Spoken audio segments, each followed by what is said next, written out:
মানিক, আরিফ আর হচ্ছে মোহন, ওরা ইফতার দেওয়ার উদ্দেশ্যে আদমজি অভ্যন্তরীণ ইপিজেডের ভিতরে ইউনিভার্সাল ফ্যাক্টরির সামনে গেলে আগে থেকে উৎপেতে থাকা আওয়ামী লীগ সন্ত্রাসী তাদেরকে অতর্কিতভাবে হামলা করে তাদের হাতে চাপাটি, রামদা, চাইনিজ কুড়াল দিয়ে তাদেরকে হত্যার উদ্দেশ্যে তাদের মাথায়, আপনি দেখবেন হাতে কিছু নাই, কিন্তু কোনো কোপ নাই, তাদের মাথায় আঘাত করে। এই ছবিগুলা গণমাধ্যমে গিয়েছে, আমার কাছেও ছবিগুলো আছে। আঘাত করলে ওরা মাটিতে লুটায় পড়ে রক্তাক্ত শরীর নিয়ে ওদেরকে ওখানে ফালায় রেখা ওরা বীর দর্পে বের হয়ে, এপিজেড থেকে বের হয়ে, মহড়া দিয়ে বের হয়ে আদমজি পুরান থানার সামনে ওরা জড়ো হয় এবং ৬ নম্বর ওয়ার্ডের আওয়ামী লীগের যত লোকজন আছে সবাইকে একত্রিত করে এবং ওইখানে বলতে থাকে যে এখন আজকে সাগর সহ এবং ওই বিএনপি নেতাকর্মীর যে বাড়িঘর আছে সব বাড়িঘর ভাঙচুর করব, বোঝাবো, আমরা শক্তি জানান দিব যে আওয়ামী লীগ আমরা কিন্তু এখন আছি। ৬ নম্বর ওয়ার্ড আমাদের, এই ওয়ার্ড নিয়ে কেউ কথা বলতে গেলে আওয়ামী লীগ বিএনপি নাই, এখানে আমরা স্থানীয় ছেলে, আমরা এখানে করবো। ওরা হত্যা মামলার আসামি, আওয়ামী লীগের নেতাকর্মী। ওরা এই শক্তি জানান দেওয়ার উদ্দেশ্যে ওরা হচ্ছে জড়ো হতে থাকে।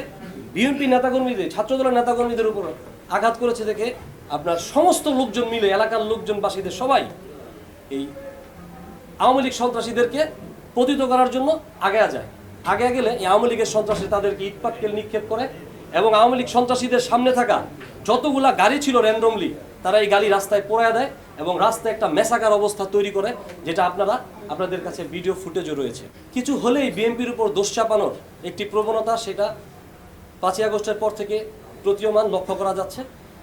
সেই প্রবণতা থেকেই একটি পক্ষ বিএনপিকে জড়িয়ে বিভিন্ন সংবাদ মাধ্যমে মিথ্যা তথ্য দিয়েছে সংবাদকর্মী ভাইদেরকে যে এটা বিএনপির সংঘর্ষ। আসলে এটা মূলত ঘটনাটাই ঘটেছে এই আওয়ামী লীগের ছেলেকে পুলিশে দেওয়ার কারণে এই জের ধরে ওদেরকে হত্যার উদ্দেশ্যে আঘাত করেছে, যাতে ভবিষ্যতে আর কেউ কোনোদিন ওদেরকে ধরে বা ওদের দিকে তাকানোর মতো সাহস না করে। সে বিএনপির কোনো রাজনীতির সাথে জড়িত না, ছাত্র দলেরও কেউ না, স্বেচ্ছাসেবক দলের কেউ না, যুব দলের কেউ না, কৃষক দলের কেউ না। তৃতীয় পক্ষ এই আওয়ামী লীগের সন্ত্রাসীরা যাতে বিএনপিকে আপনার বিতর্কিত করা যায় তাদেরই পরিকল্পনার অংশ হিসাবে আমি মনে করি, সেটা আমার ওপিনিয়ন, ব্যক্তিগত ওপিনিয়ন, হয়তো তাকে ইউজ করে বিএনপির উপর দায় চাপানোর একটা প্রচেষ্টা করছে।